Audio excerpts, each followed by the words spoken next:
Donc du coup, on se retrouve pour cette semaine, l'hebdo de l'innovation qui exceptionnellement sera fait en replay. Pourquoi? Parce que et enregistré. Parce que malheureusement, j'ai pas pu le faire hier soir vu que on avait des bugs de connexion. Du coup, voilà. Du coup, n'hésitez pas à poser vos questions à la fin de la vidéo et on y répondra avec plaisir. Donc on commence tout de suite. Donc hop là, on commence par Amazon cette semaine qui lance la livraison par drone. Pourquoi est-ce que c'est intéressant pour nous? Parce que contrairement à tout ce qu'on a vu avant, c'est-à-dire la livraison entre centres de logistique de tri, la livraison entre le continent et les îles, un peu complexe d'accès comme on a vu en Angleterre récemment sur l'hebdo des semaines dernières. Là, on est sur quelque chose qui fait de la livraison vraiment vers le consommateur, c'est-à-dire vous achetez une peluche, un micro, ce que vous voulez, et c'est livré par drone. D'accord? Donc ça, c'est très intéressant. Pourquoi? Parce que tout ce qui est livraison d'une île vers le continent, ou tout ce qui est livraison d'un centre logistique vers un autre centre logistique, généralement, c'est des couloirs aériens bien déterminés. Et du coup, on appelle ça des couloirs, enfin, c'est ce qu'on fait en B2B, d'accord? Mais vous n'amenez pas jusque n'importe quel consommateur. Et c'est vrai que ce qui était vu comme intéressant dans le drone, c'était l'intérêt d'avoir un centre de logistique et après d'avoir des drones qui se baladent un peu partout et qui sont capables d'amener les colis directement chez la personne. Il faut savoir que dans le monde de l'e-commerce, c'est ce qu'on appelle le dernier kilomètre, ça. Et c'est très très cher. C'est ce qui vous coûte le plus cher généralement et qui est le moins optimisable. Pourquoi? Parce que vous pouvez difficilement mettre des semi-remorques dans les rues de Paris. Et puis d'autre façon, il y aurait une problématique de temps à aller trouver le colis qu'il faut livrer, etc. La problématique aussi, c'est que généralement, quand on fait du dernier kilomètre, vous avez tous les ennuis des villes, les bouchons, les choses comme ça. Alors, on a essayé avec les vélos, avec les machins, on a mis plein de choses différentes pour essayer de transformer ce dernier kilomètre et d'être sur des choses qui sont un peu moins chères. Mais malheureusement, c'est toujours un des segments qui coûte le plus cher. Là, ce qui est intéressant, c'est que ce que nous annonce Amazon avec Prime Air, c'est qu'à Lockford en Californie, ils ont réussi à obtenir la législation pour faire de la livraison par drone pour tous les membres, pour tous les membres Prime, avec Prime Air, où les drones seront gérés à distance et en fait ils vont partir du centre de logistique et on va tout de suite amener les biens et les services aux résidents de Lockford. C'est intéressant, pourquoi? Parce que déjà quand vous commandez des choses et que vous les voulez très très vite, vous avez des capacités de faire des livraisons en 2-3 heures avec Prime Drone, avec Prime Air Drone, pardon, ce que vous ne pouvez pas faire avec autre chose. C'est assez compliqué. Ou ceux qui arrivent à le faire, c'est ceux qui ont des entrepôts dans le cœur des villes. Et là, vous avez d'autres problématiques, le coût du foncier, etc. C'est un peu compliqué. Donc c'est vraiment un nouveau domaine. Comme souvent, c'est en Californie que la loi s'est adaptée aux besoins d'innovation des commerçants. Donc il va falloir voir comment ça tourne. Il va falloir voir aussi s'il y a des petits problèmes, ce genre de choses. Il ne faut pas oublier qu'aussi, une des choses qui rend très cher la livraison du dernier kilomètre, c'est quand vous faites du dernier kilomètre, entre guillemets, vous avez en gros, à l'heure actuelle, alors, fait en gros, hein, mais 3 choix. Le locker, donc c'est les petites boîtes dans lesquelles vous mettez. La problématique, c'est que souvent, là, les gens vont pas forcément chercher leur livraison. Donc, en fait, vous avez des taux de retour qui sont un peu plus élevés. Et puis, les produits que vous pouvez mettre dedans sont quand même limités en taille et vous pouvez pas mettre vous avez très peu de lockers par exemple qui peuvent prendre des produits frais ou ce genre de choses. Donc au niveau de la food et tout ce qui est comme ça, c'est compliqué, ou tout ce qui a besoin d'être réfrigéré parce qu'il y a assez peu de lockers réfrigérés. Après, vous avez les points relais, ça il y en a de plus en plus. Malheureusement, l'autre défaut des points relais, c'est qu'à chaque fois que vous avez un point relais colis, un point relais Amazon, etc., ça coûte de l'argent à Amazon, etc., de faire le relais à quelqu'un. Et ça coûte assez cher. Par colis, ça peut être de l'ordre de plusieurs euros à plusieurs dizaines de centimes. Ce qui, fondamentalement, multiplié par un certain nombre de colis, et si vous êtes sur des colis avec des marges qui sont assez faibles, est moins intéressant, pardon. Et après, vous avez la dernière livraison, c'est la livraison à domicile. Ça, c'est une livraison qui peut coûter pas cher si vous êtes capable de mutualiser les coûts de manière très forte, mais la problématique, c'est que dans cette livraison-là, vous avez deux défauts. Vous avez les gens qui sont pas là chez eux, et donc ça vous oblige à mettre dans un camion un colis, à le ramener à l'entrepôt et à le redescendre. Donc en fait, vous allez faire plusieurs fois les livraisons, donc ça peut être problématique et ça peut augmenter le coût. Et vous avez un autre problème, c'est que l'optimisation, c'est possible, mais en fait, l'optimisation, elle dépend beaucoup du nombre de minutes que vous allez mettre pour livrer un colis.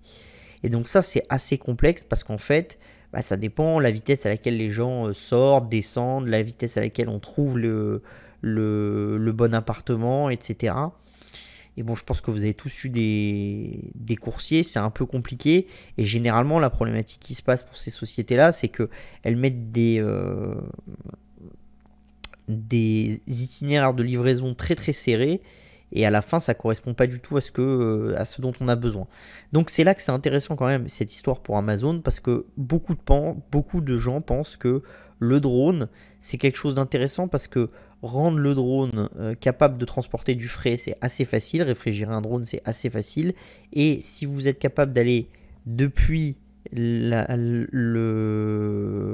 centre logistique vers le consommateur avec un drone, et si vous êtes capable d'avoir un centre logistique qui est en périphérie de la ville, et puis vous sortez votre drone et vous l'amenez au pied du consommateur, ça peut être très intéressant. La question, ça va être un peu la capacité d'Amazon à livrer, les problématiques de vent qu'il peut y avoir, les problématiques de colis, c'est-à-dire que la problématique que vous avez avec le drone aussi, c'est que si vous avez des colis qui sont fragiles, il ne faut pas qu'il y ait dans les airs trop de mouvement. D'accord? Parce que ça risque de casser le colis.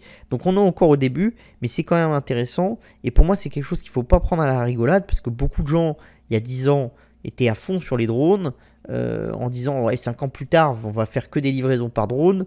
Malheureusement, la technologie ne s'est pas développée assez rapidement. Il y a plein de problématiques qui ont émergé, dont des problématiques légales, qui sont en train d'être revues, surtout aux États-Unis, mais aussi dans d'autres pays. Vous commencez à voir en Chine aussi des nouvelles règles qui sont édictées pour permettre aux acteurs de faire ce genre de livraison rapidement. Donc tout ça, c'est des choses qui sont intéressantes et qu'il va falloir suivre. Surtout que si Amazon arrive à vraiment bien maîtriser ça, ça pourrait être une très très grande avancée sur la livraison du dernier kilomètre, ce qui coûte excessivement cher à Amazon. Et donc ça pourrait améliorer vraiment la rentabilité de long terme de la structure. On continue cette semaine avec du coup chez Facebook, qui est à la recherche du réalisme visuel dans la réalité virtuelle. Donc là, vous voyez, c'est les différents casques de Facebook au fil des années. Et ce qui est intéressant, c'est que ça vient d'un blog de Facebook où ils nous expliquent qu'ils essayent de faire le plus réaliste possible. Donc en novembre 2020, Mark Zuckerberg envoie un courriel à son directeur technique, donc Andrew Boz, d'accord, et au chef du Reality Lab, d'accord, de chez Facebook. Et il dit qu'est-ce qui nous empêche d'avoir un affichage VR presque indiscernable de la réalité, et qu'est-ce que nous devrons faire pour résoudre, et qu'est-ce que nous devrons résoudre pour y parvenir. Pardon. Donc ce qu'il faut comprendre, c'est quoi? C'est qu'en fait, la problématique de la VR, c'est que c'est une problématique qui est complexe. C'est vraiment quelque chose de très complexe. Vous n'êtes pas sur des écrans 2D, vous êtes sur des écrans beaucoup plus complexes. Il faut quand même que ça soit pas trop lourd. Enfin, il y a énormément de problématiques. C'est pas juste une question de puissance, c'est pas juste une question d'optimisation de la loi de Moore. Ça va bien plus loin que ça. C'est quelque chose de très très complexe. Et en fait, ce que Facebook cherche à faire et que les gens comprennent pas, c'est Facebook cherche à faire ce que Google a réussi à faire avec le test de Turing. Donc le test de Turing, c'est un test qu'on donne pour les ordinateurs. Et après, on l'a développé pour les intelligences artificielles, etc. D'accord? Et Google a passé beaucoup de temps avec DeepMind à essayer de valider cet équivalent de test de Turing pour les IA. Et Facebook essaye de faire la même chose en validant le test visuel de Turing. D'accord? Mais à l'heure actuelle, on n'y arrive pas encore. On en est très loin avec les casques grand public. Et même avec les casques de recherche, on est quand même sur quelque chose d'assez loin, et on a beaucoup de problématiques, et en fait la techno elle n'est pas encore assez fluide, et elle n'existe même pas encore pour certaines choses, d'accord. Donc on peut dire quand même qu'au cours des années, Facebook a quand même beaucoup évolué pour se contester le Quest et ce qui était avant, et maintenant le Quest 2, etc. Enfin, si vous voulez, c'est le jour et la nuit, hein. C'est un peu comme quand on est passé de la Nintendo 64 à la Xbox, quoi. Enfin, les améliorations graphiques, c'était pas les mêmes, hein. Donc on avait quand même beaucoup de nouveautés. L'autre problème aussi de la VR, c'est que l'homme, eh ben, il n'est pas câblé physiologiquement pour vivre dans un environnement virtuel dans lequel il a les mêmes sensations que dans un environnement réel. Et ça, c'est un problème. Ça, c'est un problème. Alors, pourquoi est-ce que Facebook veut absolument réussir ce test de Turing? Parce qu'une idée qui existe dans la tête de Mark Zuckerberg et de certains chercheurs de Facebook, c'est que si on arrive à rendre le monde virtuel très très proche du monde réel, et ben en fait, on n'aura plus, le cerveau sera plus capable d'identifier ce qui est virtuel et ce qui ne l'est pas. Il va juste être capable de le faire au début, et puis après, visuellement, les choses vont s'adapter, olfactivement aussi, et en fait, votre corps va s'imaginer qu'il est dans un monde réel, et vous allez avoir la capacité de bouger, etc. Et vous allez bouger sur votre pod, et ça va faire comme si vous étiez dans le monde réel. Donc ça, c'est ce que c'est ce que Facebook croit et essaie de développer. Donc la question, c'est est-ce qu'ils vont y réussir? Mais bon, il y a quand même des choses qui sont intéressantes. Donc pour le test de Turing, qu'est-ce qui est intéressant? La façon de base du test de Turing, c'est quoi? C'est vous avez un humain qui crée un questionnaire, vous avez un humain qui répond au questionnaire et un ordinateur qui répond au questionnaire. Le but pour l'humain qui fait le questionnaire, c'est de dire qui est l'ordinateur et qui est l'humain. D'accord? Alors plus vous pouvez compliquer le test en mettant beaucoup d'ordinateurs, beaucoup d'humains et essayer de faire des choses un peu complexes, mais c'est à peu près ça le test de Turing. D'accord? Comment ça s'appelle? En VR, le test de Turing, c'est la même chose, sauf qu'au lieu d'avoir un questionnaire, vous avez des qualités d'image, d'accord, et voilà. Donc vous voyez là aussi, hein, on a tous les tests, toutes les casques différents de Facebook, donc vous voyez qu'ils sont allés très très loin. Des lunettes assez simples, des casques très complexes, des casques un peu moins complexes, ici... encore des lunettes. Donc vous voyez qu'ils ont testé énormément de choses et ça vous montre en fait qu'il y a dans la recherche, il y a toute une phase d'itération quand vous êtes un peu dans des choses nouvelles et il faut aller un peu dans tous les sens pour savoir ce qui va vraiment marcher. Donc ça c'est quand même intéressant. Et là vous avez quand même quelque chose qui est intéressant, c'est quand même l'amélioration de la chose. C'est-à-dire que là c'était le Rift, le tout premier casque. Vous voyez, les lettres, elles sont très peu discernables. D'accord? Là, c'est le Quest 2. Les lettres sont déjà beaucoup plus discernables, mais elles sont toujours floues. Et là, c'est le Butterscotch. Donc, c'est leur dernier casque en laboratoire, d'accord? Mais qui est beaucoup trop lourd, etc. pour en faire comment ça s'appelle? Un casque qu'on peut vendre. Et vous voyez que ça a énormément augmenté. D'accord? Vraiment énormément augmenté. Hein. C'est une vision quasiment parfaite. D'accord? Bah ça, c'est la même chose. Hein. C'est-à-dire que vous voyez qu'en quelques années, on est passé d'un casque qui avait une vision... Parce que ça, c'était il y a 6 ou 7 ans. On est passé d'un casque qui avait une vision 20 centièmes, d'accord, à un casque qui a une vision 10 sur 10 maintenant. Donc c'est quand même colossal. Et ça, c'est ce qu'on veut faire. D'accord? Et il faut comprendre que quand on vous parle du VR à l'heure actuelle ou quand on vous parle de la réalité virtuelle, etc., on est quand même sur le Quest 2 à l'heure actuelle. Vous voyez quand même que au niveau du confort, c'est pas terrible. Donc si vous devez vous immerger dans un monde dans lequel votre confort visuel il n'est pas terrible, il y a quand même des forts risques que ça ne puisse pas se faire. Et c'est pour ça que je pense que c'est intéressant d'avoir la vision, de parler de la vision de Facebook là-dessus. C'est-à-dire que la vision de Facebook, c'est qu'il faut que les deux choses soient très proches les unes des autres pour que justement les gens puissent se mettre dans ce monde-là. Et c'est un peu la même chose qu'on a eu avec Internet. Qu'est-ce qui a fait qu'Internet a explosé? Le fait que le débit que vous pouviez avoir, il a été multiplié. Si on avait tous eu du mal... mis 1 heure à chaque fois qu'on voulait afficher une photo sur Internet, ça ne serait jamais développé. Ce qui a fait que Internet s'est développé, c'est qu'au début, on mettait 1 heure pour afficher une photo, après, on pouvait mettre beaucoup moins de temps, après, on pouvait mettre des vidéos, etc. Et la technologie est devenue de plus en plus intéressante, et du coup, les gens ont fini par l'utiliser. Alors, vous avez eu ce qu'on appelle des early adopters.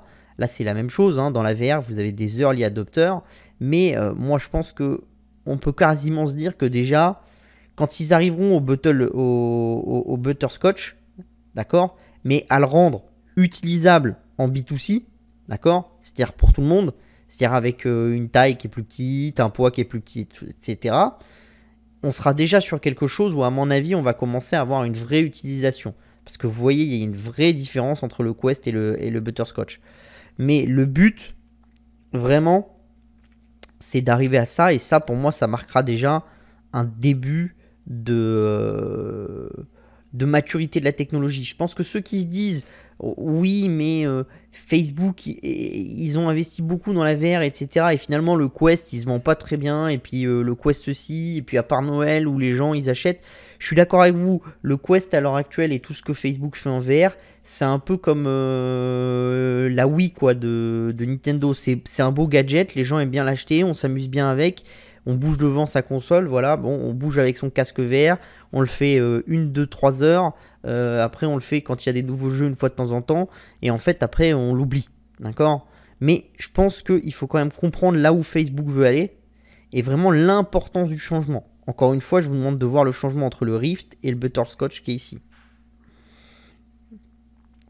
Donc voilà. Après, ils nous disent aussi, dans une perspective de 10 ans, il est évident que l'on souhaite que le facteur de forme du casque devienne plus petit. L'idéal est d'arriver au point où vous avez presque l'équivalent de l'écran Retina Display pour la RV, donc pour la réalité virtuelle. Voilà. Il est également nécessaire de créer une sorte de lentille liquide ou de lentille mécanique mobile ou quelque chose qui peut essentiellement projeter des choses à différentes distances. Vous ne voudrez pas non plus renoncer à la vivacité de ce que vos yeux peuvent vraiment voir en termes de contraste, de luminosité ou de couleur. Si tout est juste légèrement si tout est juste légèrement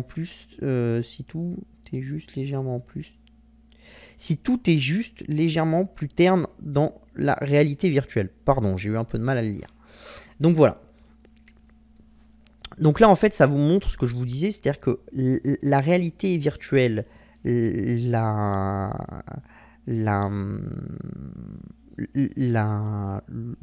pardon, on va reprendre. Je fatigue.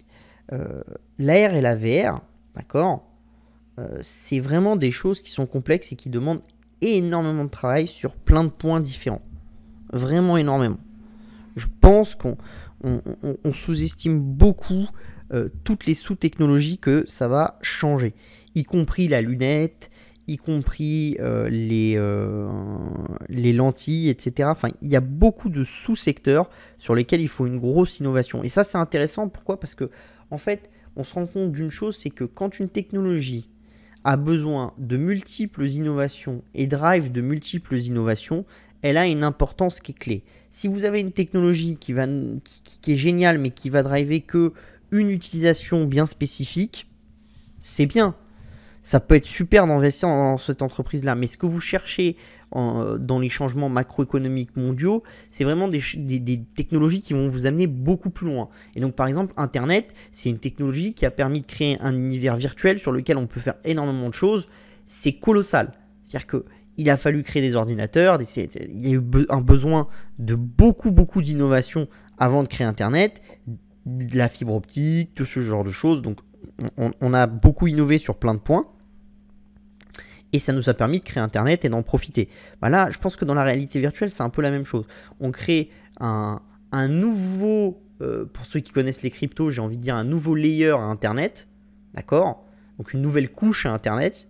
Une couche encore plus intéressante et avec encore plus de choses à faire. Mais pour créer cette couche, il y a une multitude de sous-technologies sur lesquelles on doit avoir des fortes innovations. Et donc c'est pour ça que quand vous voyez Facebook qui vous disent qu'ils investissent 10 milliards, c'est pas des mecs qui investissent 10 milliards juste pour faire des graphiques 2D et pour essayer de faire un Minecraft. Hein. C'est parce qu'au niveau R&D derrière, vous avez des choses considérables qui vont driver des changements vraiment majeur. C'est-à-dire que si vous avez des lentilles qui vous permettent de gérer la distance avec les objets et d'afficher des objets en réalité augmentée, etc., mais vous ne vous rendez pas compte, pour former les médecins, pour énormément de choses, ça peut avoir des intérêts qui sont très intéressants. Et ça peut avoir des fonctionnalités clés dans plein de domaines. Donc voilà. On continue avec l'hebdo des cryptos. Donc cette semaine, vous avez Synthetix qui a beaucoup monté. Il y a eu une petite news. Wave, Elrond, enfin voilà.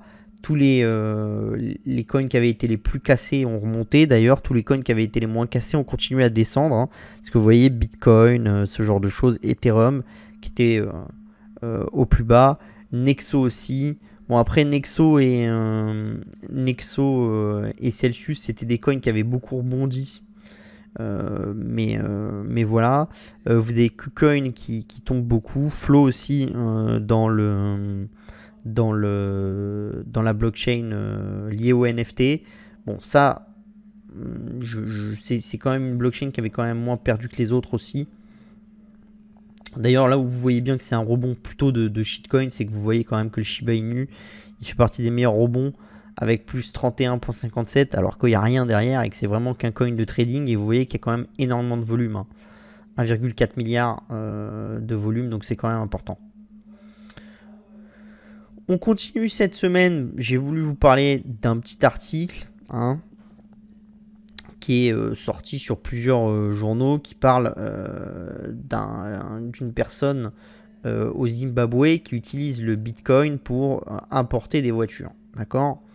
Donc en fait, il vous explique dans cet article, c'est une personne qui était aux États-Unis, qui est revenue au Zimbabwe, et vous explique qu'il y a plein de choses qui manquent au Zimbabwe et que le problème principal, c'est que vous ne pouvez pas les importer même si vous avez de l'argent. Pourquoi ? Parce qu'il vous le dit, it is impossible for me to send dollars to Japan. Voilà. Donc il ne peut pas envoyer des dollars au Japon. Pourquoi ? Parce que si il a des dollars au Zimbabwe, le gouvernement met des limites, ce genre de choses, et donc en fait on lui interdit d'envoyer des dollars au Japon. Et même si il a le droit de le faire, vous comprenez bien qu'avant d'avoir l'autorisation d'une banque du Zimbabwe pour envoyer des dollars, d'avoir l'autorisation d'une banque japonaise pour recevoir les dollars du Zimbabwe et pouvoir avoir votre voiture, il s'est passé trop de temps. Et en fait, si vous voulez, ça a pris 2-3 mois. Donc c'est pas intéressant pour les entreprises japonaises de travailler avec ce genre d'importateur parce que c'est trop compliqué. Donc en fait, qu'est-ce qui se passe ? Il se passe que cette personne, elle a quelque chose de plus intelligent à faire. Elle va obtenir du dollar au Zimbabwe. Avec ce dollar, elle va l'échanger en local off-market, c'est-à-dire entre deux personnes, ces dollars contre du Bitcoin, et elle va envoyer automatiquement du Bitcoin aux Japonais. Les Japonais vont pouvoir les mettre sur leur plateforme, les échanger contre du Yen, et donc pour eux c'est très simple. Donc en fait l'avantage c'est quoi ? C'est qu'ici vous avez le Bitcoin qui fait office de facilitateur entre plusieurs monnaies. Et c'est pour ça que je vous en parle souvent en vous disant qu'il faut comprendre quand même l'utilisation du Bitcoin et qu'est-ce qu'il y a derrière. Ce qu'il y a derrière le Bitcoin et ce qui marche, c'est cette idée que pour beaucoup d'acteurs, vous avez une facilitation bancaire qui est quand même très importante et qui est pas si, enfin, en tant qu'Européen, on s'imagine toujours que payer quelqu'un, c'est quelque chose de simple, mais en fait, c'est pas si simple. Si le cash existe autant dans beaucoup de pays, c'est parce que mettre sa carte bleue et payer 80 centimes de baguette de pain en mettant sa carte bleue, c'est pas quelque chose de très simple. C'est quelque chose de vraiment complexe. Et là, l'avantage, c'est quoi ? L'avantage pour beaucoup de monde, c'est que, en fait, pour le revendeur de voitures japonais qui va envoyer la voiture au Zimbabwe, c'est totalement sécurisé. C'est-à-dire qu'une fois que la transaction a commencé à partir, la personne en face ne peut pas l'annuler. Donc en fait, la personne, elle sait que la transaction est partie, elle sait qu'elle va recevoir ses bitcoins et peut envoyer la voiture. Voilà. Et vous n'avez pas de problème. Alors après, vous avez le risque que la personne au Japon vous arnaque ou ce genre de choses, ou que la voiture n'arrive jamais pour X ou Y raison, ou qu'elle soit saisie à la douane ou ce genre de choses. Mais ça, c'est encore autre chose. Donc voilà. Et donc ça, c'est assez intéressant. Et c'est vraiment quelque chose dont on ne parle pas assez. Et moi, j'ai trouvé que cette petite histoire de l'utilisateur du Zimbabwe représentait bien ce que je vous dis pour l'Amérique latine et pour l'Afrique. C'est-à-dire que vous êtes sur des monnaies qui perdent tellement de valeur, qui ont tellement de problématiques, vous êtes sur des populations qui sont tellement sous-bancarisées qu'en fait le Bitcoin fait office de système bancaire en dehors de la main du gouvernement local. Parce que ce qui pose des problèmes, c'est que si vous avez des dollars, c'est très bien d'avoir des dollars, mais si vous les avez dans des banques qui peuvent être saisies par le gouvernement local, ça n'a aucun intérêt. Typiquement, vous pouvez trouver des gens qui étaient millionnaires en dollars au Liban. Les banques se sont effondrées, le système financier s'est effondré, ils ont perdu leurs millions. Alors qu'en fait, là, en étant millionnaire en Bitcoin, l'État, il n'a pas la possibilité de vous capter. Et ça, c'est quand même quelque chose d'intéressant. Je pense que ça a un coût, si vous voulez. Et je pense qu'en Europe, plein de gens ne sont pas prêts à payer ce coût-là, parce que la monnaie peut fluctuer, enfin, le Bitcoin peut fluctuer de manière assez importante, etc.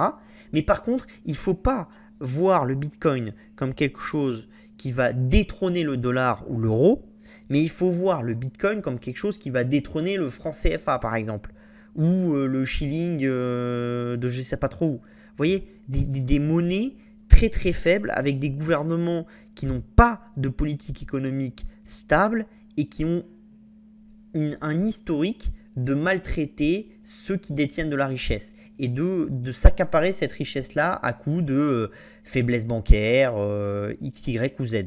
Et donc ça, c'est des choses qui sont quand même intéressantes. Donc voilà. Donc pour la petite histoire, c'est un article que vous pouvez retrouver sur le site de comment s'appelle, de Reuters, il me semble. Hein. Il a été, enfin c'est un article qui a été publié sur plusieurs sites à la fois. Je pense qu'il a été écrit une fois et il a été repris un peu à droite et à gauche. Mais je trouve que c'est quelque chose qui est assez intéressant. On continue avec Marathon Digital qui continue de miner du Bitcoin parce qu'il y a eu la journée mining de Marathon Digital. Donc ils ont miné de façon assez importante. D'accord ? Ils sont toujours proches d'aller vers leur hash rate qu'ils voulaient pour fin 2022, début 2023. Ils ont en propre 9941 Bitcoin qui hold. Donc voilà. Au niveau des références, le coût de production d'un Bitcoin chez Marathon Digital, il est aux alentours de 6200 $. Bon, moi, je remets un peu ça en doute parce que je pense que c'est un peu plus haut si vous comptez un peu les effets financiers X, Y ou Z, mais je pense qu'ils sont entre 10 et 13 000 en tout frais confondus. Donc, ils sont encore rentables à l'heure actuelle. Après, il faut faire attention parce que c'est des gens qui achètent de l'électricité en PPA. Donc en fait, ils ont acheté de l'électricité il y a quelques années. Et du coup, ils ne souffrent pas de la hausse du prix de l'électricité à l'heure actuelle. Mais leur PPA, il va se finir un jour. Et donc si l'électricité est toujours très chère le jour où leur PPA se finit, bah effectivement, quand il faudra renégocier à la hausse le coût de l'électricité. Ce qui automatiquement refera monter leur coût électrique. Pour se hedger contre ça, de plus en plus, ils installent des panneaux solaires, etc. pour produire leur propre énergie. Pas forcément à l'endroit où ils vont la consommer, mais à d'autres endroits. Et en fait, ils vont injecter dans le réseau X d'énergie et ils vont demander à un autre endroit du réseau X d'énergie. Alors même s'il peut y avoir des différentiels de coûts entre où vous injectez l'énergie et où vous la demandez, ça peut permettre de les hedger un petit peu.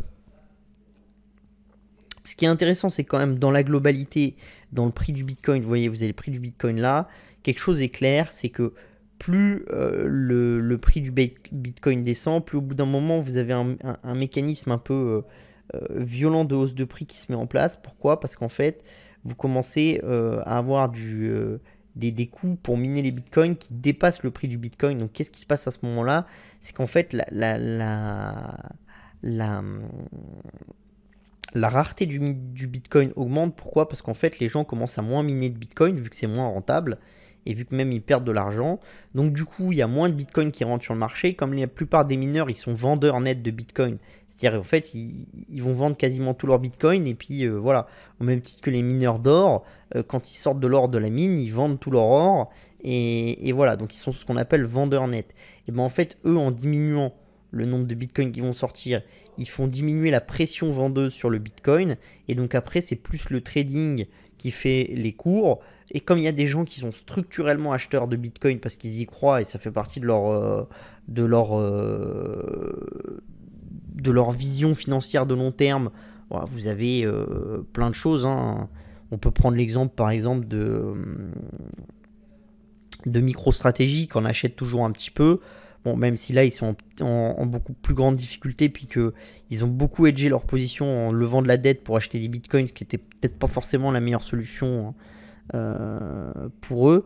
Mais bon, passons. Mais globalement, quand même, il y a quelque chose qu'on voit, c'est que dès qu'on passe ces croisements de courbes, ça peut durer un petit peu de temps, mais généralement, ça provoque quand même des hausses très violentes du Bitcoin juste après. D'accord ? C'est très rare que le Bitcoin continue à redescendre et que ça tienne. Le seul moment où ça s'est vraiment passé, c'est en juillet, de juillet 2018 à quasiment juillet 2019, où en fait le prix du Bitcoin a diminué de manière très forte et le prix de minage d'un Bitcoin a diminué de manière très forte pour plusieurs raisons. Parce qu'il y a eu des grosses innovations technologiques, parce que le prix de l'électricité a été très très bas dans certaines zones du monde, etc. Et donc tout ça, ça a joué de manière assez forte. Mais ça, c'est encore un indicateur qui montre que la pression, elle est quand même forte sur l'univers du Bitcoin et l'univers des cryptos en général. Et donc ça, bon, pour moi, ça veut plutôt dire qu'on est plus proche d'un point bas que vraiment d'un point haut, quoi. On continue cette semaine avec Deloitte qui a fait un partenariat avec Nidig, qui est un acteur des cryptos. Le but, c'est de permettre aux entreprises d'avoir des services basés sur la blockchain, hein. Donc surtout des choses liées au paiement, ce genre de choses, hein. Donc des services bancaires, des services de programmes de fidélité, voilà, des avantages pour les employés en permettant d'être payés en Bitcoin, ce genre de choses. Donc ça, c'est quand même intéressant. Parce qu'il faut comprendre que quand même beaucoup de la structuration des PME, enfin même plutôt des ETI et des grandes entreprises, passe quand même sur les grands cabinets d'expertise comptable qu'ils ont, qui leur disent ça c'est bien, ça c'est pas bien, faites ceci, faites cela. Et donc de voir de plus en plus de gens dire bah, c'est intéressant, vous devriez vous intéresser au Bitcoin, etc. Typiquement, vous voyez, on a pris l'exemple tout à l'heure du revendeur de voitures japonais. Bah, celui qui est intéressé au Bitcoin, il peut vendre de la voiture en exportation à un mec du Zimbabwe ou d'Afrique. Celui qui n'est pas intéressé aux cryptos, ça va être beaucoup plus dur pour lui de faire du business là-bas et ça va être très très compliqué. Donc ça, c'est quand même des choses qui sont intéressantes et qu'il faut avoir en tête. Cette semaine, on a aussi FTX, donc la plateforme, parce que le PDG de FTX, la plateforme FTX, et Alameda, qui est une société qui est liée au PDG de FTX, essaie d'aider très fortement le monde de la crypto. Donc par exemple, FTX a donné une facilité de crédit renouvelable de 250 millions de dollars à BlockFi, qui est un exchange blockchain. Pourquoi ? Parce qu'en fait, FTX part du principe que le but, c'est d'aider le plus d'acteurs possible à se solidifier en donnant beaucoup de cash à tout le monde pour faire repartir les cryptos, parce que tout le monde sera plutôt gagnant dans un marché crypto stabilisé, etc. Alors que même si FTX peut être le dernier survivant d'un hiver crypto, chez FTX, on pense que être le dernier survivant d'un marché qui n'existera plus ou qui sera très très bas, c'est pas vraiment très intéressant. C'est peut-être plus intéressant d'être un des leaders parmi les leaders, mais dans un gros marché plutôt solide. Donc pour ça, ils commencent à aider beaucoup d'acteurs.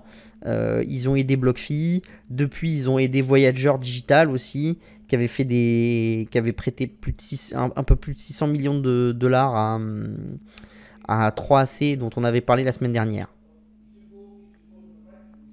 Donc on continue après avec l'hebdo du gaming cette semaine.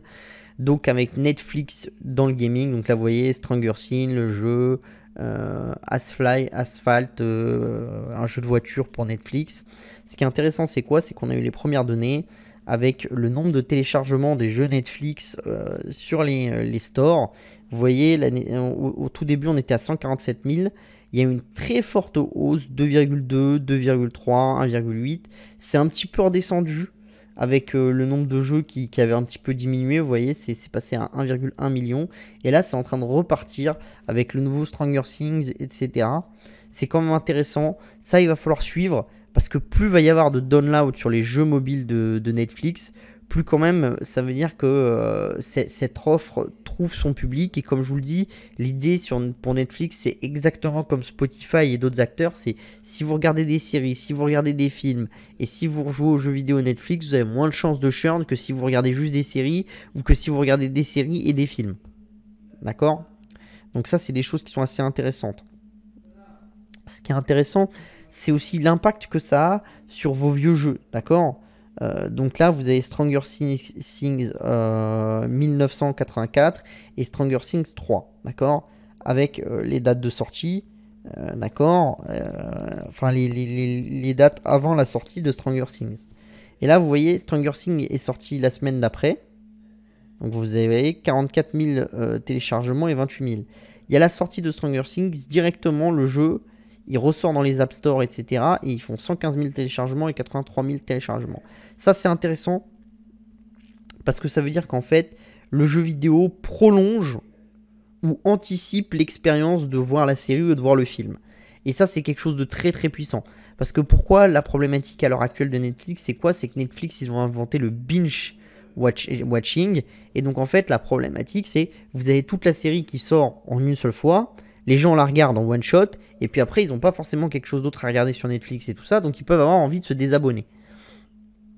L'idée, c'est quoi? C'est soit de remettre une programmation semaine par semaine. C'est ce que fait Netflix avec certains shows. Pourquoi? Parce que ça veut dire que vous n'allez pas vous désabonner, vous réabonner la semaine d'après. Donc vous restez abonné pour que toutes les semaines, vous ayez accès à la chose. Et c'est l'avantage du sport. Toutes les semaines, au niveau du sport, il y a un nouveau match. Donc ça vous maintient en haleine toute la saison. L'intérêt du gaming aussi, c'est ça. C'est de prolonger ou d'anticiper l'expérience. Et donc, ça peut donner envie aux gens de rester abonnés.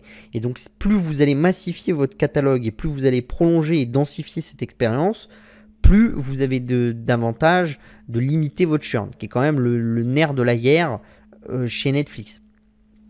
C'est-à-dire, ce qui a fait que Netflix n'a pas réussi à conquérir des nouveaux abonnés ces derniers mois. Effectivement, il y a la descente du nombre de nouveaux abonnés, mais il y a aussi, et surtout, c'est ça, l'augmentation du churn de Netflix en pourcentage, qui a été très légère, mais quand vous êtes sur 300 millions d'abonnés, même une augmentation de 1%, ça fait un trou dans la caisse à la fin du mois. On continue du coup avec Epic, qui annonce du coup un nouvel outil crossplay qui permettra aux gens de jouer avec Steam, etc. Donc l'idée, c'est quand même d'être le plus ouvert possible. Je pense que ça va un petit peu sur ce que je vous disais la semaine dernière avec Riot qui s'est lié au Game Pass, etc. Si Epic, ils avaient eu la volonté de continuer dans leur secteur, ils auraient essayé de continuer avec un environnement plus ou moins fermé en essayant d'attirer les gens en payant pour qu'ils viennent sur leur univers. Je pense que si ils ouvrent de plus en plus leur univers pour permettre le crossplay, etc., c'est parce qu'ils ont compris que ils n'arriveront pas à être Steam, ça sera compliqué. Et que le but, c'est vraiment, à mon avis, pour eux, d'être une gateway ouverte envers plein de plateformes et de faciliter la vie des gamers. D'accord? Donc ça, c'est quand même quelque chose d'intéressant. Et il va falloir surtout voir, c'est l'intégration de ce crossplay avec Xbox et avec le Game Pass, parce que pour le moment c'est avec Steam, mais ça peut être quelque chose d'assez intéressant. On continue avec Activision, donc AppMagic, donc qui est une société de données sur mobile, a dit que Diablo Immortal avait été téléchargé plus de 8,5 millions de fois déjà et que ça avait rapporté au cours des 2 premières semaines de la sortie 24 millions de dollars. Donc on serait quand même sur quelque chose d'assez fort, hein, parce que ça voudrait dire 12 millions de dollars par semaine à peu près. Alors normalement au début on vend toujours un peu plus et puis après un peu moins, mais ça ferait un chiffre d'affaires pour Diablo Immortal de entre 400 et 500 millions de dollars à l'année. Donc ça serait quand même quelque chose de très très très important, hein. Le jeu s'est particulièrement bien vendu et populaire aux États-Unis, hein. donc qui représente 43% des recettes, et en Corée du Sud qui représente 23% des recettes. Donc ça c'est intéressant aussi, parce que c'est vrai que la Corée du Sud c'était un terrain où Activision était très très fort à travers StarCraft et Diablo, etc. Et c'était un terrain sur lequel ces dernières années ils avaient perdu beaucoup de terrain, aussi parce qu'au niveau du mobile gaming ils n'étaient pas très performants, etc. Et là ça montre quand même qu'il y a de l'attraction et qu'il y a des bonnes choses. Hop là, pardon. On continue avec la Fed d'Atlanta qui prévoit une récession aux États-Unis. Hein. Donc pour le moment, pour le moment, les acteurs de la Fed sont tous là en train de nous dire on va taper pour réduire l'inflation, mais ça va pas produire de décroissance, etc. Bah, le modèle de la Fed d'Atlanta, il est pas tout à fait d'accord. Il va passer à 0 là et il va passer en négatif, alors que le consensus global des acteurs de marché, c'est plutôt la ligne bleu clair ici. Moi, je suis plutôt comme la Fed d'Atlanta. Je pense qu'il y a quand même une dégradation très forte de certains sentiments. Donc ça, c'est pareil. Quand il y a une dégradation forte de ces sentiments-là, il faut éviter d'être sur des sociétés qui peuvent trop souffrir de cette dégradation-là. Il faut être sur des sociétés qui sont solides, qui ont des capacités d'adapter leurs coûts, comme il y a eu avec comme je vous l'ai déjà expliqué avec le théorème du mammouth. Être sur des sociétés aussi qui n'ont pas de charges fixes trop lourdes qui va les pousser à faire des pertes, donc pas trop de sociétés industrielles lourdes avec des coûts de production minimales qui ne peuvent pas fermer leurs usines et qui sont obligés de faire tourner ça. Du coup, voilà. Au niveau d'ailleurs des dots de la Fed, donc c'est-à-dire les évolutions, ce qui est marrant, c'est qu'on voit quelque chose de nouveau, c'est que globalement, d'accord, la ligne verte, c'est ce qu'on fait. La ligne bleue, pardon. Oh là là. J'ai perdu le nom. La ligne verte, c'est la médiane, d'accord. La ligne blanche, c'est ce qu'on fait, d'accord. Et donc, ce qu'on est en train de voir de plus en plus, c'est que de plus en plus, vous voyez que tout le monde est plutôt vers 3,5 et vous commencez à avoir de plus en plus de gens qui sont en train de redescendre sous 3%. De 3% de taux. Vous voyez ici par exemple un membre du FOMC qui est sous à horizon 2023. Vous voyez que là à horizon plus long terme il y en a beaucoup. Vous voyez que même à long terme il y en a beaucoup qui sont sous 2,5. Et ce qui est intéressant c'est de voir ces mouvements ces derniers mois. Il y a quelques mois quasiment tous les acteurs de la Fed, il n'y a pas quelques mois mais il y a un mois, quasiment tous les acteurs de la Fed, projection 2023, ils étaient tous supérieurs à 3%. D'accord? Et là, vous voyez qu'il y en a un qui est passé légèrement inférieur. Donc, il y a quand même une dégradation. Et ce qu'on voit, c'est quand même que il y a de plus en plus de gens qui sont sous la médiane et il y a des choses qui sont en train de se passer. Donc, normalement, il y a encore une hausse de taux qui devrait avoir lieu en 2022 et en 2023 et ça devrait descendre en 2024. Moi, vous savez ce que je pense? Je pense que là, sur 2023, va y avoir vraiment beaucoup de descente. Hein, et je pense que d'ici quelques mois, on va avoir beaucoup de petits points jaunes qui vont redescendre aussi vite que ce qu'ils sont montés. Parce que c'est vrai que les banques centrales ont toujours tendance à être ce qu'on appelle behind the curve, donc toujours un peu en retard. Elles sont jamais vraiment en avance. Pourquoi? Parce que c'est le principe d'une banque centrale. Pourquoi il faut être plutôt en retard qu'en avance? Parce qu'en fait, si vous êtes en avance dans un cycle, bah, vous générez votre cycle en fait. Et on ne sait jamais si le pire va se déclencher. Donc après, il y a une notion un peu... Alors vous avez des gens, pour ceux qui connaissent, qui regardent BFM, etc., comme Jean-Marc Daniel, qui vous diraient, oui, mais pourquoi est-ce qu'il faut être avant l'exécution ou avant qu'il y ait l'inflation? Parce que du coup, on tape fort avant que ça se passe. Et du coup, on a besoin de taper, mais moins longtemps. Parce que, voilà. Sauf que si à chaque fois qu'on avait des indicateurs qui nous disent tiens, peut-être qu'il va y avoir de l'inflation, tiens, peut-être qu'il va y avoir de la déflation, et qu'on se mettait à réagir, on partirait dans tous les sens tout le temps. Et or, la politique d'une banque centrale, c'est quand même un truc qui doit se faire sur un long cours. Donc ça a tendance toujours à être un peu après que le cycle ait démarré. Ça, c'est normal. Et pourquoi est-ce que je suis aussi négatif pour les dots de la Fed et pour l'inflation, etc. Parce que vous voyez, hein, donc là vous avez les ventes US retail, donc vous voyez que vous avez des très forts mois avec le Covid, suivant les lockdowns, les machins, etc. Et vous voyez que après en décembre, on a eu un très mauvais mois, on est remonté un petit peu au début de l'année, et vous voyez que depuis, on a quelque chose qui descend, et là on atteint des moments qui sont bas. Et le consommateur US, il n'a pas la même force que ce qu'il avait ici.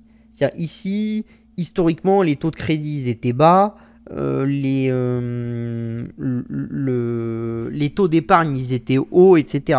Là maintenant, en fait, après 3-4 mois de consommation en 2022, les taux de crédit ils sont hauts. Les hausses des consommations obligatoires, donc c'est-à-dire l'essence, l'électricité, etc., sont assez importantes. Et donc, vous commencez à avoir quand même du retail US qui commence à souffrir de manière importante. Sachant qu'en plus, vous commencez à avoir des problématiques de comment ça s'appelle de gestion de l'inflation pour ces retailers. Parce que comme vous avez moins de gens qui consomment, mais qu'en même temps vos prix ils ont augmenté, vous êtes pris sur un squeeze où en fait vous pouvez plus faire de vente de prix au volume, et en plus vous pouvez plus jouer sur vous pouvez plus jouer sur le volume, pardon, parce que vous avez du mal à trouver des gens qui sont solvables. Et vous pouvez même pas jouer sur le prix, parce qu'en fait les prix sont tellement tendus à l'heure actuelle que si vous montez encore plus vos prix, vous détruisez encore plus vos volumes et vous êtes pris un peu dans un engrenage. Donc moi je pense quand même qu'on peut se retrouver avec très rapidement des très très mauvaises statistiques sur les ventes retail US. Et il faut pas oublier que les US c'est quand même un pays de consommateurs, donc la Fed sera obligée de réagir. Généralement la Fed réagit toujours quand il commence à y avoir 3, 4, 5 mois où le consommateur US commence à mettre le pied sur la pédale. Donc il va falloir suivre les prochains mois, parce que si c'est 3, 4, 5 mois, en gros ça veut dire fin d'année, fin de cette année, la Banque centrale sera obligée de réagir. Et je pense même un petit peu avant, parce qu'il y a quand même beaucoup de problématiques. On continue aussi ce mois-ci, cette semaine, avec les résultats. Donc vous avez Kroger qui a très bien publié, Oracle qui a très bien publié aussi, surtout sur le PS. Un peu moins sur le chiffre d'affaires, mais le PS il a été très très bon. Voilà. Jabil pareil. Adobe qui a fait légèrement mieux que prévu, mais c'était un Q2 et au Q1 ils avaient beaucoup baissé leurs estimations pour le Q2. Donc ce qui montre qu'ils ont été plutôt qu'ils sont plutôt bien suivis, même si les estimations du Q3 sont quand même mi-figue mi-raisin. Vous avez Commercial Metals qui a fait beaucoup mieux sur le PS et légèrement mieux sur les revenus. Ça vous montre une chose, c'est Commercial Metals, c'est quand même dans les métaux. C'est un peu comme Jacquet Metal pour ceux qui connaissent en France. C'est intéressant parce que ça vous montre quand même que tous ces acteurs des métaux, ils ont quand même eu des capacités de transmettre beaucoup de hausses de prix, ce qui a beaucoup aidé leur marge brute, ce genre de choses, mais ils n'ont pas forcément vendu plus en volume. Donc l'histoire quand même de tout le monde de vous dire en fait, il y a une demande pour les métaux qui est très très forte, il y a une demande qui est très forte et la demande elle explose. On a quand même l'impression sur beaucoup de métaux que le prix a quand même diminué de beaucoup la demande de certains acteurs, et en fait la demande qui reste dans le marché, c'est la demande d'acteurs qui est solvable, mais ils sont de moins en moins nombreux. Et donc le problématique que vous avez à ce niveau-là, c'est qu'en fait, si votre demande, imaginons, elle est passée de 1000 à 10 000, et que votre prix il est passé de 1 à 10, c'est bien. Mais si il y a 10 000 personnes qui ont besoin de faire, d'accord, dans le marché à l'heure actuelle, mais que la plupart ne peuvent le payer que 1,50 et que vous avez que 1000 personnes qui peuvent le payer 10, c'est bien beau. Mais en fait, si après vous passez votre fer à 12, vous allez peut-être vous retrouver non plus avec 1000 personnes qui vont pouvoir l'acheter, mais plus que 500. Et ça veut dire que la taille du marché, 500 x 12, voilà, ça veut dire que vous êtes à 6000. Alors que 1000 x 10, vous êtes à 10 000. Donc au bout d'un moment, la taille du marché finit par se réduire. Et j'ai l'impression que sur beaucoup de matières premières et sur beaucoup de communications de sociétés liées à ces matières premières, on voit quand même ça. On a l'impression que la taille de marché se réduit et que ces sociétés, elles ont réussi à pousser la hausse de prix et à monter leur marge de manière très très forte. Le problème, c'est que c'est un peu un château de cartes et au bout d'un moment, ça va s'effondrer. Et après, on a Planet Lab qui a fait légèrement moins bien que prévu. Voilà. Donc voilà, comme toutes les semaines, hein, si ça vous intéresse, n'hésitez pas à vous inscrire à New Tech Insider. En plus, ça vous donnera accès à notre superbe offre promotionnelle qui vous offre comment ça s'appelle, notre dossier sur le Covid et sur le monkeypox, qui est quand même un super dossier. Hein. Pour ceux qui sont déjà abonnés à New Tech Insider, par exemple, on a rentré une valeur européenne qu'on peut rentrer dans le PEA qui a pris 15% depuis une semaine, ce genre de choses, donc c'est quand même intéressant, sachant qu'en plus, c'est un dossier spécial monkeypox et Covid, il y a des valeurs qui peuvent profiter des deux, et vous voyez bien que le Covid est en train de repartir et de rebondir, donc si ça vous intéresse, n'hésitez pas à vous abonner, le lien est juste en dessous.